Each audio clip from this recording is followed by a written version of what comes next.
Jesper Boqvist is the latest Florida Panther who is playing on a prove-it deal, and he's another one of those Panthers now who has gotten a short-term extension.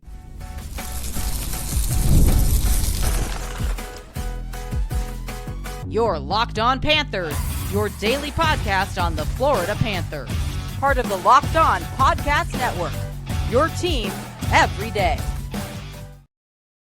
And welcome into this Wednesday, March 5th edition of the Locked On Florida Panthers podcast, part of the Locked On Podcast Network. We're to your team every day. Thank you for making the Locked On Florida Panthers podcast your first listen of the day. I'm Armando Velez from the Hockey News. You can follow me on X and Blue Sky at MondoMan12. Follow the show account on X and Instagram at @LO_FLA Panthers and on Blue Sky at LOFLA Panthers. You can follow the podcast anywhere you listen to podcasts and on YouTube. Make sure to subscribe. And if you are on the YouTube, make sure to press that like button down below. And shout out to the everydayers who come back here and get your daily Florida Panthers fix. And Panther fans, grateful to be back here once again on the show, as once this episode drops here, it'll be 2 days away from the trade deadline, and yet another move has been made. The Panthers extend Jesper Boqvist. That's what we're going to discuss on today's show. We're going to discuss how the Panthers have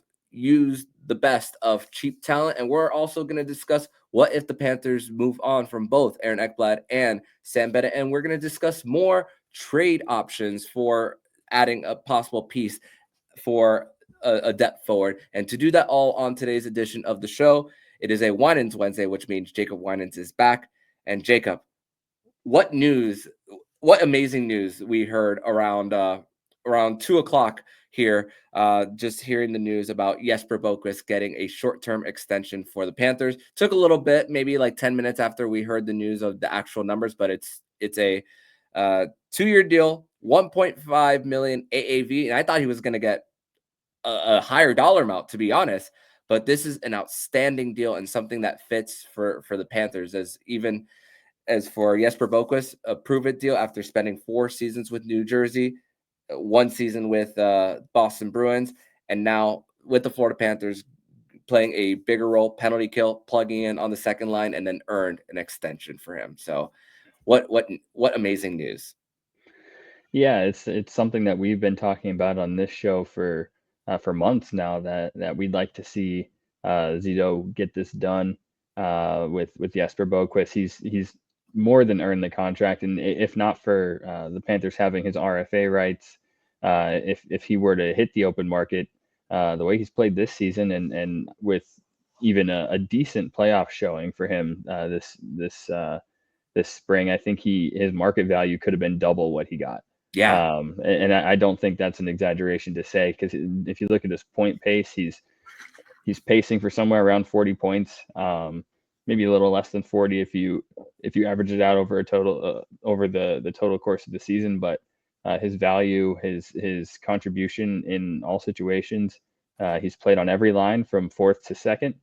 He's played on the power play. He's played on the penalty kill. He's produced in every spot he's been in. He's been the Panthers' best forechecker for most of the season, has led the forward group in hits. He's really kind of been a do-it-all Swiss Army knife type of player, and you're getting him on a good bridge deal right as he enters the peak of his career. He's 26 years old. You're getting him at a time when he's heading into the best years of his career. So I think it's an absolute steal for the next 2 years. It's a guy who, if he sees increased opportunity, could really explode offensively. There's definitely some offensive upside to his game. But even if he just stays stagnant and plays the same way he's playing right now, you're realistically getting a guy who's worth probably $2.5 to $3 million a year for 1.5, and that's good business. That's how you keep your cup window wide open. Yeah, and you think about with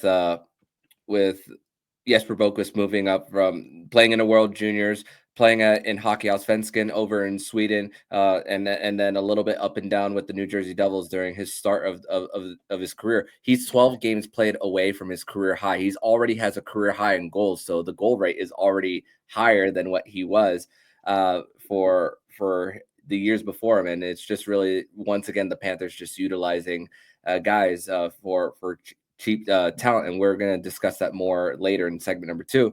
But there's also continuity really on the penalty kill. I mean, the top PK unit. You start off with Etu and Anton Lundell, Barkov, Reinhart, and then as of right now, you have Jesper Boqvist and Tomáš Nošák as those third forwards coming on the ice.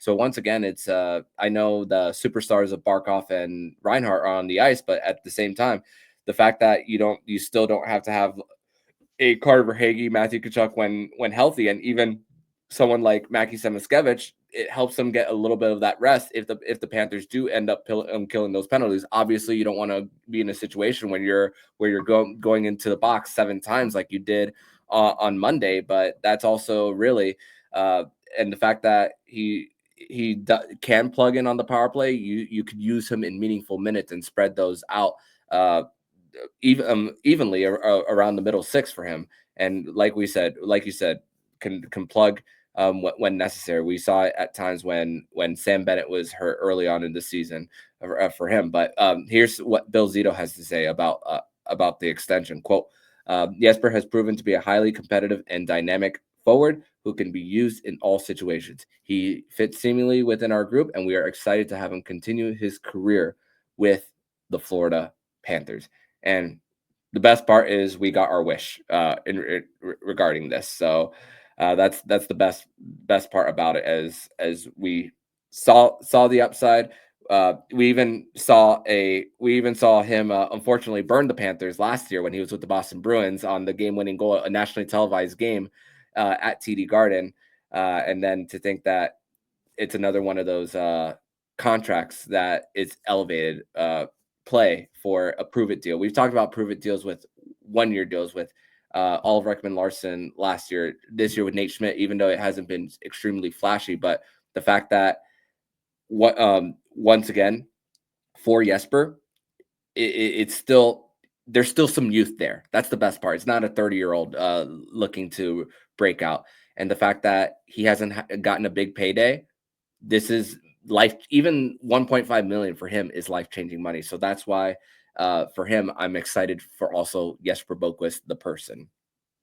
Yeah, absolutely. If you look at the contract, he's doubling his annual salary right now. That's huge for anybody.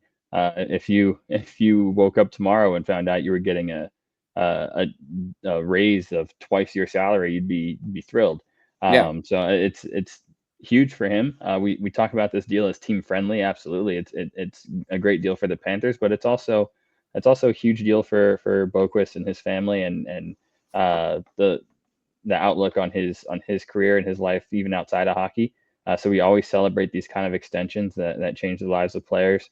But I also think when you see a bridge deal like this, where you're getting, it's a great deal for both sides, but it's also leaving room for him to want more. It's leaving room for him to prove more, because when this contract ends, he'll be looking at UFA rights, and for the next 2 seasons, he's going to want to play the absolute best he possibly can to secure the biggest payday he possibly can, right in the prime of his career, at the end of his 20s. And that's when a player is looking to secure a deal that's going to carry them through the rest of their time in the NHL. So you get a good team friendly deal. It changes his life now, but it also allows him to be hungry, and you're going to get the best 2 seasons you possibly can out of Jesper Boqvist before he chases a bigger payday. And I think, like we talked about, there's definitely potential there for him to get one. There's some untapped offense. We've seen it. The fact that he can play in all situations is huge in today's NHL. It's not just all situations. It's power play, it's even strength, it's penalty kill. But he also can play all 3 of the forward positions. We've seen him at both wings, and we've seen him at center. It's rare to find a talent that can contribute in literally every possible way across your forward group. That's valuable in itself. But I've kind of been pounding the table about getting this extension done, because it's easy to see.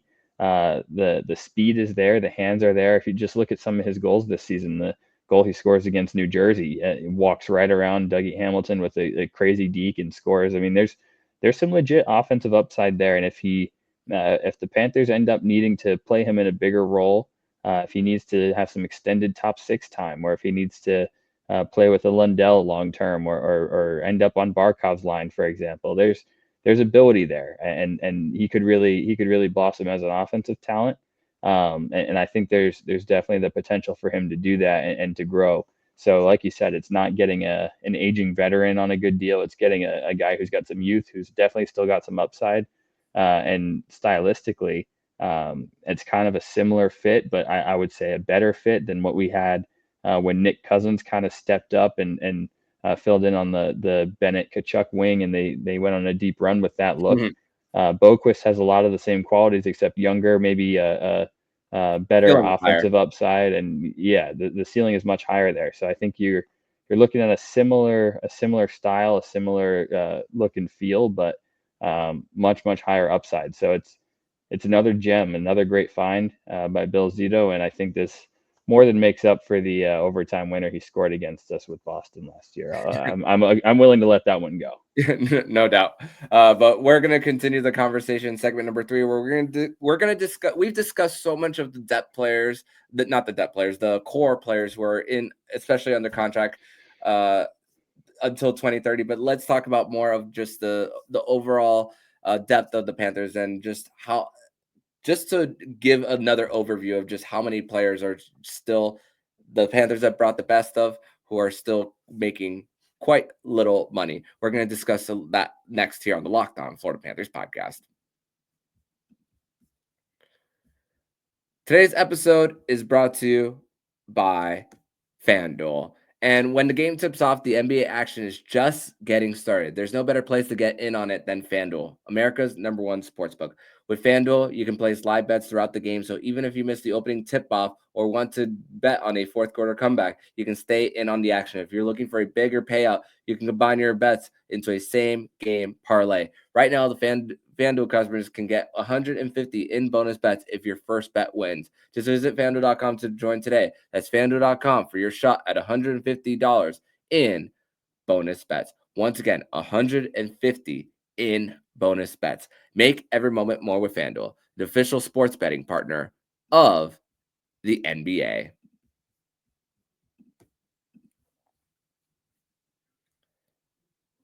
Segment number 2 here on this Wednesday, March 5th edition of the Locked On Florida Panthers podcast. Thank you once again for making the Locked On Florida Panthers podcast your first listen of the day here on a Winans Wednesday edition of the show. And so now the Panthers have $19 million for 6 roster spots this coming offseason. There's a sense of continuity, and it's crazy because we could also see a little bit of the same trajectory with Jesper Boqvist to Evan Rodriguez. He was also one of those guys who was a late bloomer, Jacob. And there are 5 guys under contract who have had the Panthers have brought the best out of them, and they're making under $3 million. Just to let's name some of the names that the Panthers have here: Niko Mikkola, Jesper Boqvist now, Dmitry Kulikov, Uvis Belinskis, Jonah Gadjevich, and AJ Greer. Those are the players on the roster. And I guess you could put Chris Drigger there, but he just recently came back to the team.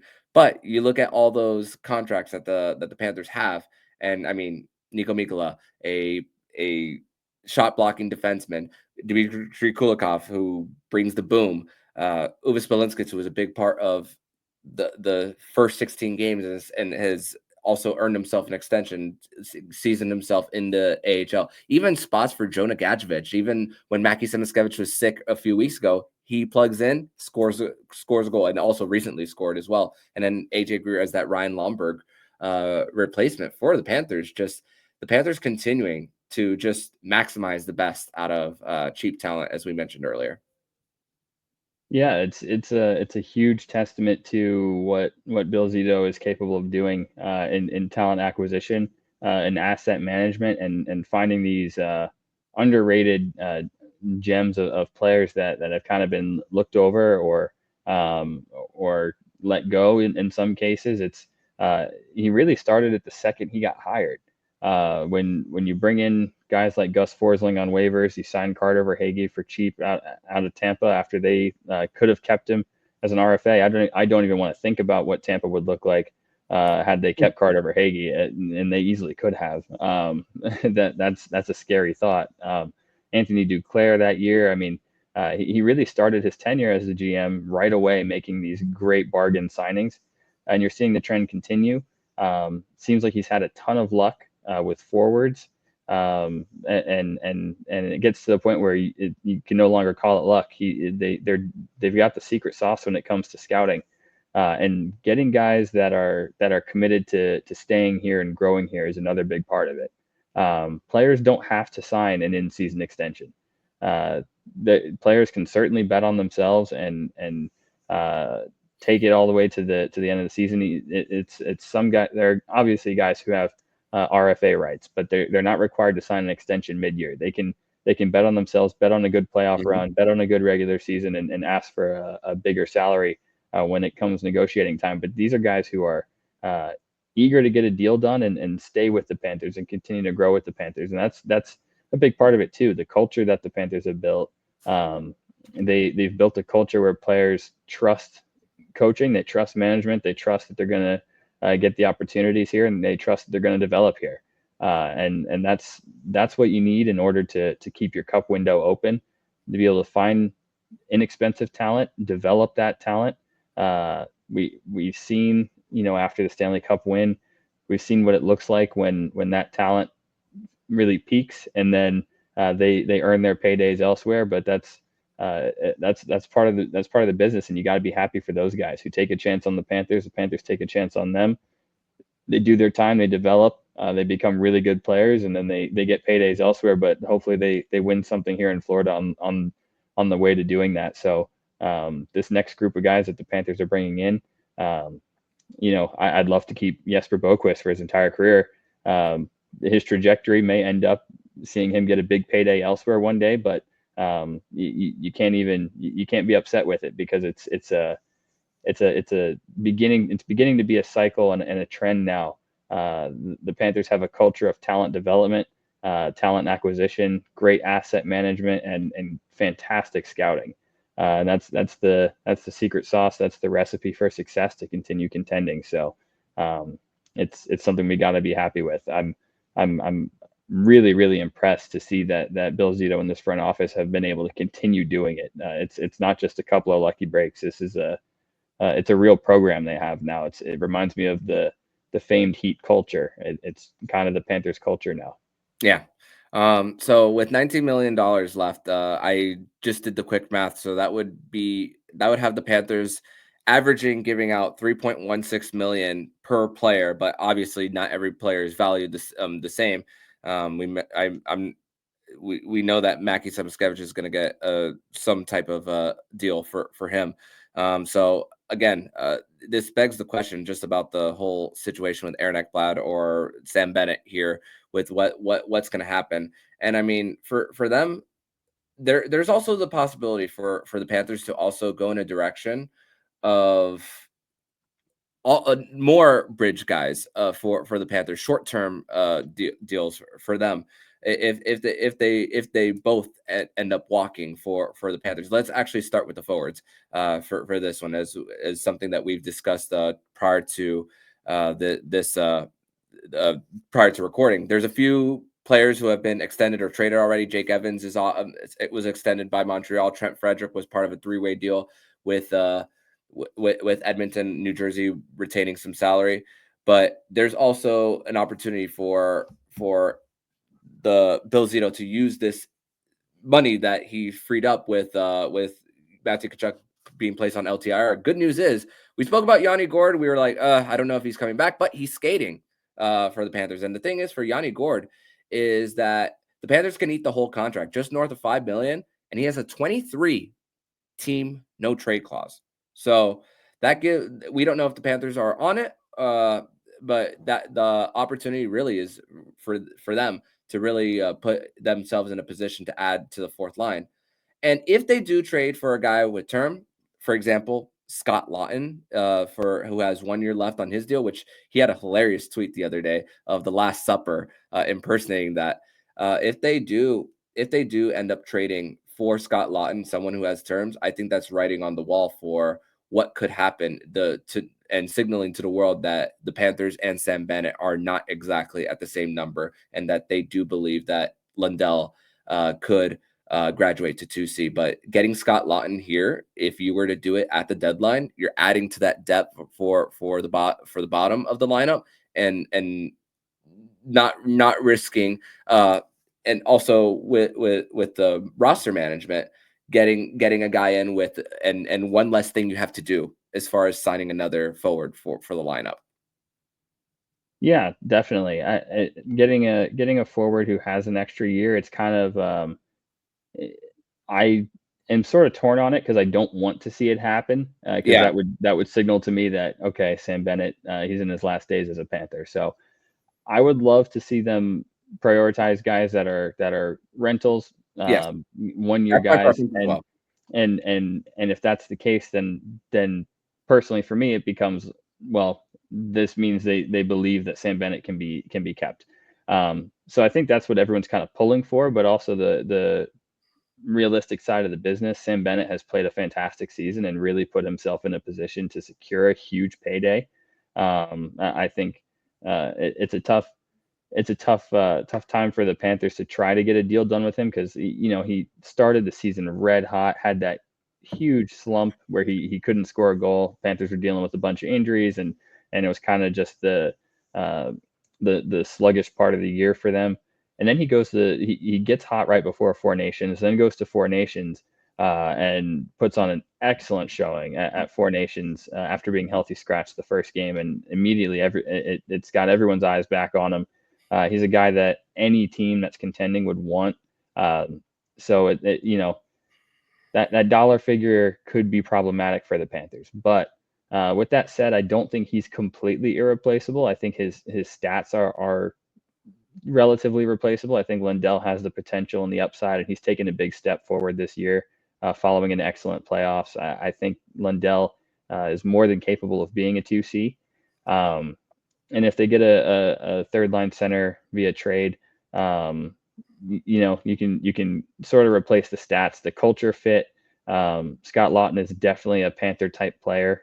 He's a great example that you brought up of a guy who could potentially fill that role, but replacing Sam Bennett would be very difficult as a culture fit, and that's just the reality of the business. So it's definitely a story to watch there. But one thing, if we're talking about freeing up the money to keep guys for next year, I think something that's much more likely or much more feasible to happen would be if it ends up being a couple million that they're off. Wouldn't be shocked to see Evan Rodriguez traded to free up that money. And I think when we talk about guys currently under contract and the cap situation beyond this year, Evan Rodriguez would be the salary I think that would move in order to keep a more core guy. So it'll be interesting to see what they do. But Bill Zito's been aggressive. He'll continue to be aggressive. And I think Colorado, and we talked about this right when it happened with the Rantanen trade, I think Colorado showed a little bit of a blueprint of what you can do when you trade a high value expiring asset to bring back one that has term at a lower AAV and can kind of replace the production. Rantanen goes out the door. Marty Necas comes in, and he's got another year under contract at a great value, and has been fantastic in Colorado. So that could be the blueprint on how to handle being a contender with an expiring asset at the deadline. It's a good way to get some return on that, and then also stay in contention. And this circles back to the Jesper Boqvist extension. If you think that his trajectory could be similar to Erod, that you could replace Erod to keep Bennett there and Exactly. just get all the puzzle pieces together for them. So that's another thing. And also, Justin Sordiff has also given such a great impression for the Panthers, but maybe he's a trade piece for the Panthers. That's what I'm leaning towards for him, as far as the Panthers probably bringing another forward in for this trade deadline. But I could be wrong for in that part. But we're going to transition over to segment number 3, where we're going to discuss more about what could happen if the Panthers do in fact let Aaron Ekblad go. And could the Panthers not? Is it possible for the Panthers not to be extremely aggressive this offseason, as 2026 is going to free them up some money more? We're going to discuss that more next here on the Locked On Florida Panthers podcast. Segment number 3 here on this Wednesday, March 5th edition of the Locked On Florida Panthers podcast. Thank you once again for making the Locked On Florida Panthers podcast your first listen of the day. Before we get to the defense part of the podcast, Jacob, Vitek Vanacek was held out for trade-related reasons for the San Jose Sharks today. Could that maybe be some Sergei Bobrovsky insurance, maybe? I mean, he is an expiring deal. They don't have to keep him past this season, so that's something to monitor. David Pragnota of the fourth period actually reported it and then replied to his own tweet saying to keep an eye out on Florida. I wasn't thinking that at the time when he made the first tweet, and then I saw the second one, and now it's gotten my head spinning. How'd you react when you first saw that? Yeah, it's interesting because we know the Panthers are going to need a backup goalie. Chris Driedger, his AHL numbers look pretty rough this year, but I'm not entirely sold that he can't be a good enough backup. Obviously, he's had some real injury issues since he left Florida after his first stint, but getting back with a familiar goalie coach, getting back into a familiar program, and his play with Florida the first time around was fantastic, and the Panthers have absolutely. And the Panthers now have a much better defense than anything he played with when he was here the first time. So I don't think he's beyond repair. I think he's a guy who could legitimately be a good backup goalie again. But at the trade deadline, the Panthers are contending. They definitely aren't going to want to put all their eggs in the Chris Driedger as the backup basket. And with Matthew Tkachuk's LTIR space, they could afford to take on Vanacek without even needing anyone to retain salary. So that's a really interesting piece. He's a guy who's got some playoff experience, hasn't been great in the playoffs. The Panthers actually got to him back when they won the President's Trophy and played against the Capitals in the first round. Ended up chasing Vanacek out of the starter's crease for the rest of that series, but he's developed further as a goalie. He's gotten some years under his belt now. He's perfectly serviceable backup, and something to monitor there for sure. He's a guy that I would welcome as a number two, definitely. For sure. And I don't think it would be too expensive to get him. Just like I don't think it would be too expensive for the Panthers to even get Brandon Tanev forward, a winger for them. Seattle said that there's a report of Seattle saying that they'll retain some salary, but there is that possibility where the Panthers could end up letting both Bennett and Ekblad walk. I still don't think that ends up happening, but there's also, opportunities for the Panthers to go another route, but also for the Panthers, if they're not extremely aggressive in the 2025 offseason, which I don't see a scenario that they are not going to be aggressive, it's still for them. 2026 is really that year to be major spenders once again for them, and that's where you could possibly get another backup goaltender, but also for the short term, but for a long-term piece after Ekblad, there's also possibilities of going after other guys. And two guys that I thought about, one of them is an RFA, one of them is a UFA. Buffalo's, man, it's just with Buffalo being the disaster that they've been over the last decade and a half, who's to say that they won't try to get something from Bowen Byram? I do think he'll be a little bit out of the Panthers' price range as I don't know how much into the future they're willing to trade first-round picks again, like they did a few years ago. But then there's a UFA, South Florida native, Jacob Winans. Both of them are left-handed shots. I just want the audience to know that. Both of them are left-handed shots. But it's, again, another opportunity. We mentioned when if there were a trade for Scott Laughton, it would be a bridge and then an expiring deal and then them to get younger. But for the Panthers need to still get some defense help in the short and long term. Both of these guys are younger. Byram's 23 and Jacob Chychrun, I believe, is 26 for him. So if you think that an Ekblad deal won't age well for them, if he were to not take a discount, that those could be some places for the Panthers to possibly pivot in the offseason. Yeah, and I think Chychrun in particular is he's the guy I would look at, given that, I mean, it seems every time he's been in trade rumors, and he's been traded a couple of times and been in rumors a dozen more times, every single time his name's brought up in rumors, it's got Florida written all over it. And I think there's obviously the ties here. His dad being on the broadcast team and being a Boca Raton native and playing for the Junior Panthers. I think there's absolutely there's a lot of ties there, and I think the style fit would be great. The Panthers would absolutely have to prioritize some right shot defensemen on lower deals, bottom of the lineup right shot defenseman, because I don't think they go into another season with stacked with lefties the way they did this year. They've made it clear with the Seth Jones trade that getting a right shot D-man was going to be a priority, and I don't think they're going to start themselves that slim again, where they start a season with Seth Jones as your only right shot defenseman. I don't see that happening, but Chychrun is definitely a guy I would look at. He's played some great hockey for Washington this year, as they've kind of taken the NHL by storm and had a resurgence. So yeah, that's definitely an option. I wouldn't be shocked to see the Panthers attempt to get younger. I think they still want to keep Ekblad, but the term, given his injury history and how much you're going to have to commit to the term there, regardless of the salary. I don't even think the salary is as much of a problem as the term could be. That's where you start to get some question marks, and you got to be really careful about how much term and how much long-term money you put out, because one expensive deal that ages poorly due to injury or something like that could really hurt the cup window here. So you got to be careful, got to be selective.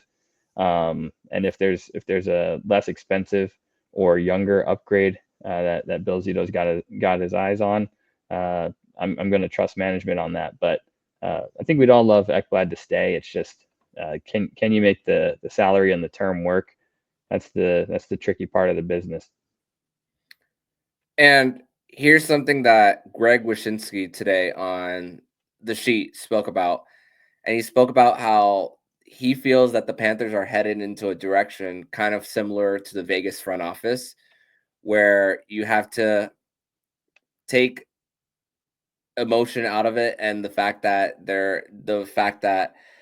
Vegas has had multiple guys succeed there, but then at the same time not afraid to turn it over if it means an opportunity to get younger and to win. Like, for example, Jonathan Marchessault walking due to the fact that they traded for Tomas Hertl and Noah Hannafin even last year. I think the Panthers I wouldn't be surprised if the Panthers do head in that direction, because I'm even just looking at the Panthers Puckpedia page. I don't know what kind of big swings they'll be able to take in in at least future deadlines in the immediate future. I mean, yeah, they made it work last year and the year before, but how many of those darts are the Panthers able to get before hitting another bullseye? That's the thing. And that's the one thing that when the Panthers don't have that deep of a prospect pool, I'm starting to wonder. I mean, people can make jokes about the Panthers being Vegas, kind of with Tkachuk being on LTIR, but when it comes to just knowing the business side of this of professional sports in general, not just hockey, but just to know that you can't be so attached to this, and you got to know that, hey, this is about maintaining it. And yeah, we spoke about 2030, but it's even about beyond that, because Lundell is going to be is probably going to take the reins as like maybe the number one guy. If maybe Barkov signs another deal, but still you gotta, and Matthew Tkachuk will be 32 when his deal expires. You got to find a way for that next wave. I mean, look at the LA Kings right now. Yeah, they're in the playoffs, but is anybody saying that are they any favorites by any stretch of the imagination to win it now? No. Yeah, and that's the thing. I think the Panthers definitely want to keep maximum flexibility for summer of 2026. I think that's always going to be a priority for the next two seasons. They're going to want flexibility during that summer when the money is flowing and there's some really big names potentially on the board. a good comparison is the NBA when the new TV deal kicked in and every team had a surplus of cap space. That sort of set the table for the next 5 years of the NBA. Who was going to spend it wisely and who was just going to blow their money and regret it for the next 5 years. I think the Panthers want that flexibility to be able to spend it wisely and build something of a sustainable super team here in Florida. So that's definitely going to come into play with every single roster decision made in the next 2 years. Is going to be the flexibility of 26. With that said, I like the point you bring up about the Panthers becoming like Vegas. You're going to get to a point where the Panthers are going to have to be bigger players in free agency than they are in trades, because eventually you can't keep shelling out the first round picks. You can't trade every prospect you have. Eventually, your moves are going to have to be smart free agency moves versus big blockbuster trades. And I think the Panthers are well equipped to do that. They find talent in free agency. They do it cheaply. I think they're equipped to do that. They're not just trade players. They can be free agency players too. And they're going to have to transition to that a little bit here in the next couple of off seasons.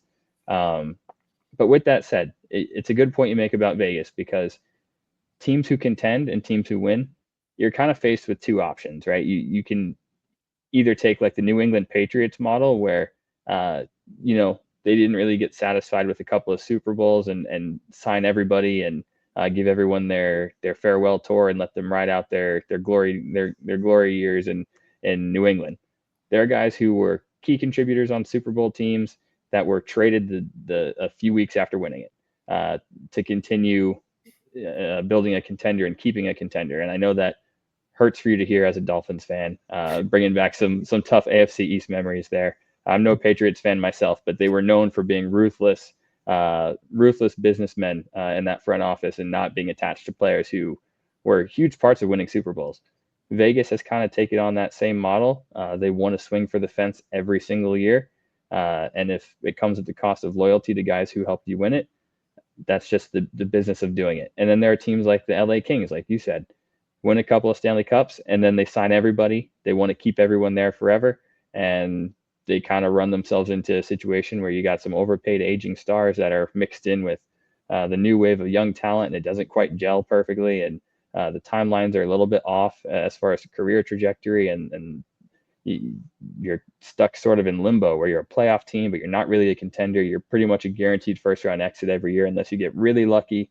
The Panthers are going to want to avoid that. So it's a situation where you'd like to take care of every single guy who helps you win a cup, but you can't really do that unless you want to guarantee that you're going to be a middling sort of 6 to 8 seed every single year. That's not what the Panthers really envision.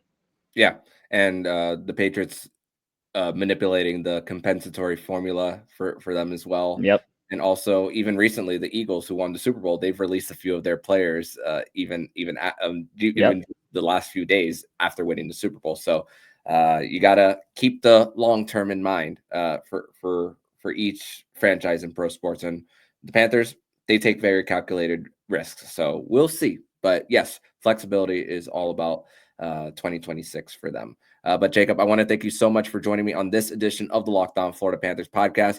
Thank you for joining me once again on another successful Winans Wednesday. Tell everybody where they can follow you online, my friend. Yep, you can follow me on X at Jacob Winans 8, and I'll see some of you guys at the arena for a game against Columbus this week. Should be fun. Awesome, man. Thank you so much, and see you next week, my friend. Looking forward to it. Thanks. And if you like what you're hearing, please subscribe to the podcast to be notified every single time the Locked On Florida Panthers podcast jumps into your podcast feed. Don't forget to also subscribe to the other shows on our Locked On NHL network, including Locked On NHL, Locked On Fantasy Hockey with Flip Livingstone and Stu Roden, and Locked On NHL Prospects. Thank you once again for making the Locked On Florida Panthers podcast your first listen of the day. So I'm Armando Velez with Jacob Winans, and you've been listening to Locked On Florida Panthers podcast, part of the Locked On Podcast Network. We're your team every day.